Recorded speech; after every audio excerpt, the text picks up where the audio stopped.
What if I told you, the strange dream you had last night, the one with the burning staircase, the voice that spoke in riddles, or the slow motion fall into blackness, wasn't random? Not just some mental movie your brain stitched together out of stress and leftover pizza. What if that dream was a warning? Not from some supernatural place, but from the most powerful force inside you, the unconscious. And what if you've been ignoring its voice your entire life?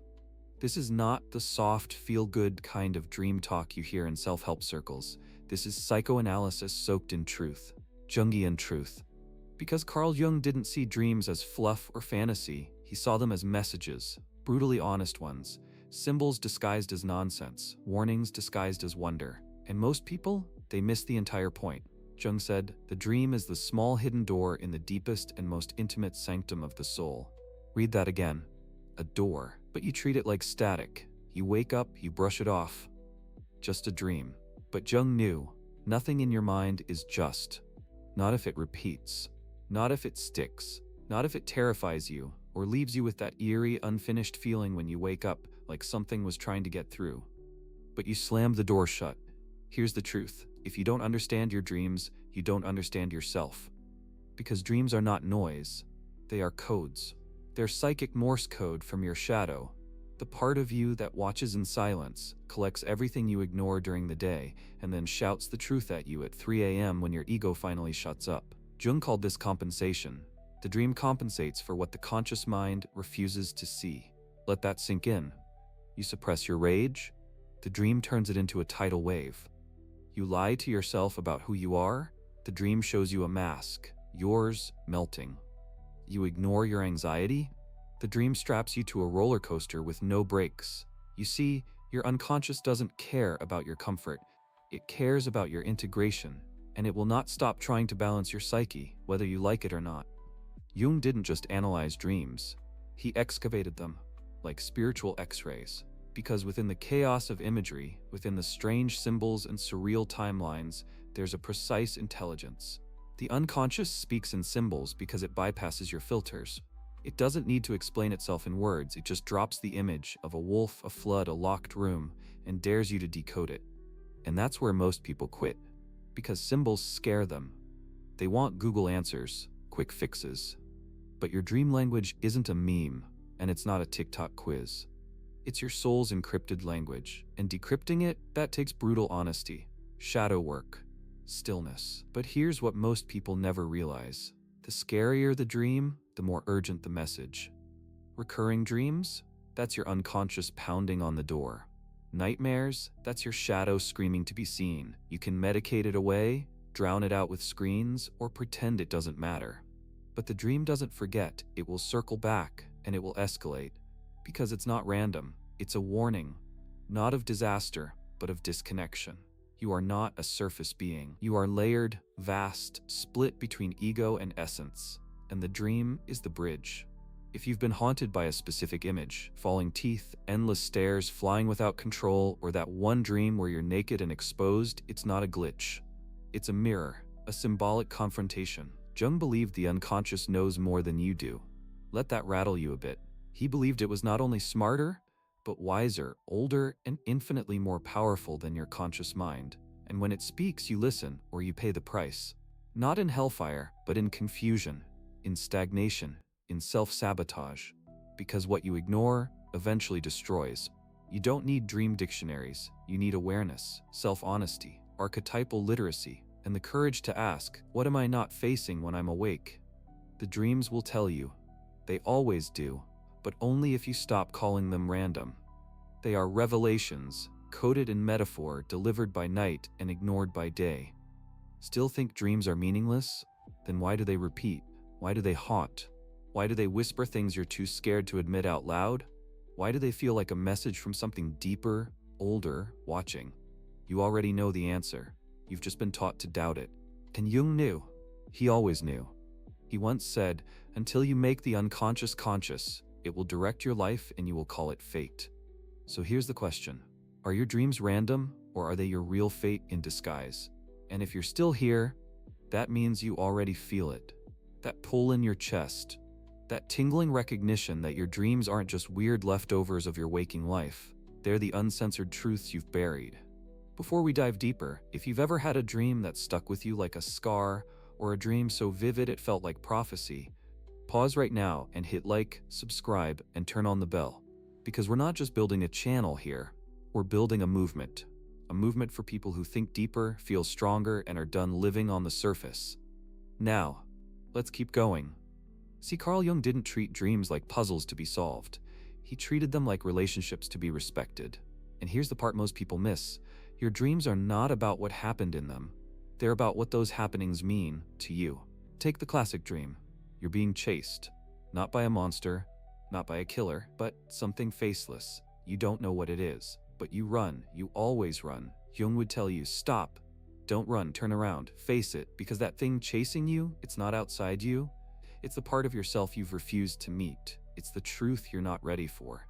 This is the essence of Jung's shadow, the repressed parts of yourself that you pretend don't exist, the anger, the fear, the desire, the guilt, the shame, and it will find you in your sleep. That's where it thrives, because when you dream, your ego's defenses are down. The mask comes off, and the shadow steps in not to destroy you but to introduce itself. But you wake up, shake your head and say, that was weird, and you miss the meeting. Let me give it to you straight. Your dreams are not hallucinations. They are negotiations. With yourself, with your future, with the truths you're trying to escape. Jung even said, the dream shows the inner truth and reality of the patient as it really is, not as he would like it to be, but as it is. So, the dream isn't here to please you, it's here to strip you of your delusions, of your rationalizations, of your spiritual bypassing and self-help fluff. That dream where you fail a test you didn't study for, it's about unpreparedness, not school. That dream where your teeth fall out, it's not about teeth, it's about control, identity, vulnerability, aging, powerlessness. You have to feel the symbol to understand the symbol. That's why dream dictionaries fall flat. Because your unconscious isn't speaking in universal language, it's speaking in your language, filtered through archetypes, wrapped in personal metaphor. Jung believed we're all plugged into the collective unconscious, a kind of psychic reservoir that holds all human experience. So yes, we share symbols, the mother, the hero, the trickster, the serpent. But how those symbols appear to you? That's where the truth is, that's the personal thread. A snake in your dream might mean rebirth. In mine, it might mean betrayal. In someone else's, sexual repression. So ask yourself, what did it feel like? What was the tone, the color, the tension in your gut? Dream interpretation isn't about the thing, it's about the energy around the thing. And here's where things get real. When you ignore the dream long enough, it doesn't go away. It gets louder. Jung warned about this too. When symbols are ignored, the unconscious doesn't stop trying, it escalates. The dreams get darker, the imagery gets more chaotic. The warnings become screams, and eventually the psyche doesn't whisper anymore. It manifests in your body, in your anxiety, in your repeated failures, in the people you attract. That's right, your unconscious shapes your reality. Not with magic, but with compulsion, with patterns, with subtle sabotage and quiet miracles, all based on what you refuse to face. So what happens if you do face it? What if you stop treating your dream as a riddle and start treating it as a relationship? That's when everything changes. You stop fearing your dreams. You start working with them. You keep a journal. You write them down the moment you wake. You look for the feelings, not the facts. You notice what repeats. You ask, why now? Why this? What part of me is trying to speak? And when you do that consistently, the dreams open up. They reward you. The unconscious starts cooperating. It realizes you're listening, and that's when the symbols become guides. That's when your dreams stop feeling like chaos and start feeling like conversations with something ancient, sacred, and fierce inside you. This is not mythology. This is psychology. The kind they won't teach you in school. The kind that threatens the ego. The kind that saves lives. So let me ask you, what are your dreams really saying, if you dare to listen? Part 3 is where we go deeper into that confrontation, where we face the nightmare, uncover the meaning, and learn to translate your private dream language like a map back to your soul. Ready? Then keep watching. So here we are, the edge of the rabbit hole. You've peeked behind the curtain, seen the symbols flickering in your dreams, and now there's no going back. You can't unfeel what you felt. You can't unknow the knowing that's been creeping into your gut since childhood, that your dreams were never just dreams. They were maps, messages, wounds whispering through images, and now it's time to read them. But you won't do it with a dictionary, and definitely not with superstition. You'll do it by watching yourself bleed into the dream, because every symbol you encounter is a part of you, dramatized. The house on fire, that's your collapsing identity. The faceless stranger, a suppressed instinct. The broken elevator that won't take you up, your rising potential, blocked by fear. It's all you. Every character, every place, every object, fragments of your psyche dressed in metaphor. Carl Jung called this active imagination, the radical act of dialoguing with your unconscious instead of trying to dominate it. It's not passive dreaming, it's conscious participation in the symbolic realm. When you wake up from a powerful dream, don't just shake it off and sip your coffee. Sit with it. Re-enter it. Feel the textures, follow the figure. Ask it, who are you in me? The answer doesn't come in words. It comes in shivers, in tears, in memories you didn't know you had. This isn't self-care. This is soul excavation. And it's not safe. Because when you truly start to engage your dreams, you will meet parts of yourself you've worked your whole life to bury. That moment in the dream where the stranger speaks your childhood nickname? That's your inner child, bruised but begging to be remembered. That dream where you're falling over and over? That's your fear of surrender, your need for control choking your evolution. You can't logic your way through this. You have to feel your way through. This is why Jungian dream work isn't just analysis, it's alchemy. You're not interpreting dreams for fun, you're transmuting unconscious material into conscious gold. That's what Jung meant when he said, one does not become enlightened by imagining figures of light, but by making the darkness conscious. Read that again, slowly, because here's the ugly truth. You will never be whole until you face what you dream. The ego wants order. It wants control. It wants to believe you are a singular, simple person with a clean narrative. The dream? It laughs at that. Because the dream knows you're a chaos of contradictions, kind and cruel, brave and broken. The dream brings those contradictions to life. It turns your fears into characters, your desires into landscapes, your regrets into storms. And when you start to witness that inner theater, night after night, you begin to see the patterns of your waking life more clearly. The toxic loop you keep calling love. The job that drains you but feels safe. The fake smile you've worn so long it cracked into your skin. All of it was there in your dreams first. Still think they're random? Let me ask you something dangerous. What's the one dream you've had that you've never told anyone about? That one that felt too real, too raw, too much like a secret from the underworld of your soul. That's the one. That's the one that matters. Go back to it. Look at it again. Ask, what was it trying to warn me about? This is not fiction. This is the architecture of the psyche. Your psyche. And if you ignore these messages, if you go on pretending your inner world is irrelevant, it doesn't vanish, it festers. Jung warned that what we repress doesn't disappear. It returns in distorted form, in depression, in rage, in addiction, in numbness. You'll feel off and not know why, but your dream will know. It always did. And so here's the shift. You must stop treating your dream like a ghost. It's not here to haunt you. It's here to invite you back to yourself. You want freedom, real freedom? Then stop looking for it in the world. Start looking for it in the dark mirror of your unconscious. That's where the chains are. And that's where the key has been buried, beneath years of distraction, denial, and detachment. But now you've started digging. And part 4? That's where we go all in. We'll go deeper into archetypes, the ancient patterns you carry whether you believe in them or not. We'll talk about how your dreams predict your behaviors before you even act, how dream journaling becomes a sacred ritual, and how decoding your dream life can prevent you from unconsciously destroying your waking one. And if you're still with me now, that means you're ready. You're one of us, a seeker, a decoder, a rebel of the mind. So like this video if it's cracking something open in you. Subscribe so we can keep diving through the depths. And get ready, because part 4 is not just information. It's initiation. You're about to meet the part of yourself you've been running from your entire life. You've made it this far. That means something. That means you're not like most people. Those who sleep just to escape the noise, then wake up and pretend the whispers never happened. No, you listen. You feel. And now, you're about to see. See what your ancestors saw in their sleep. What mystics painted on cave walls. What Jung spent his life mapping. the archetypes, the primal forces that live inside you, shaping your behavior, your beliefs, your breakdowns.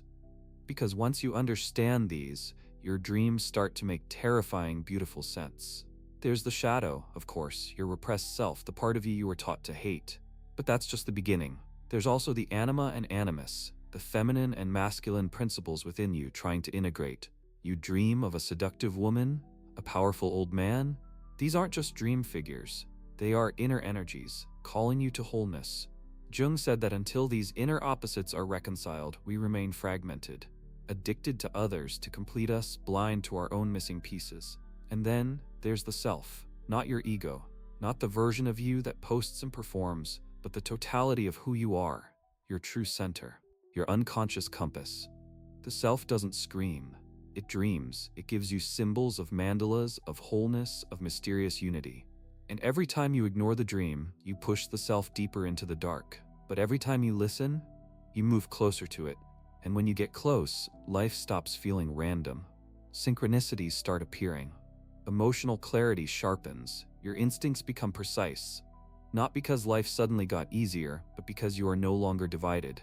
The inner and the outer start to rhyme. Because your inner language, the one your unconscious speaks, is finally being heard. Jung didn't believe in taming the unconscious. He believed in befriending it, in holding space for the irrational, the ugly, the forgotten, the holy. He believed that dreams were not meant to be solved like math equations, but walked through like sacred forests. So here's what you do next. Tonight when you sleep, watch. Pay attention. Write down what you see before your ego wakes up and says, "That's nothing." It's never nothing. Create a dream journal. Not on your phone, not in some app. Use your hand, pen and paper. Make it sacred. Make it real. Draw what you saw. Don't worry about being right, worry about being honest. And when a pattern appears, don't rush, don't Google, sit with it. Ask, what does this mean in the language of my life? Not in symbols alone, but in stories. What story is trying to emerge through this image? Maybe you dream of drowning. Ask, where in my life do I feel overwhelmed? You see a locked door. Ask, what truth am I keeping from myself? You're flying, then crashing. Ask, where am I rising too fast without grounding? And when you do this, night after night, you'll begin to speak the ancient language of the unconscious, and your unconscious will speak louder back. It will reward you with clarity, with guidance, with warnings before mistakes, not after. Because here's the most powerful truth Jung ever gave us. Who looks outside dreams, who looks inside awakes. Let that echo. Dreams aren't random. They are rehearsals for awakening. They are messages from the oldest version of you, the self you were before the trauma, before the shame, before the masks. Your ego dreams to forget, but your soul dreams to remember. And when you stop brushing your dreams off as chaos, when you start honoring them as sacred dispatches from the depths, you no longer fear them.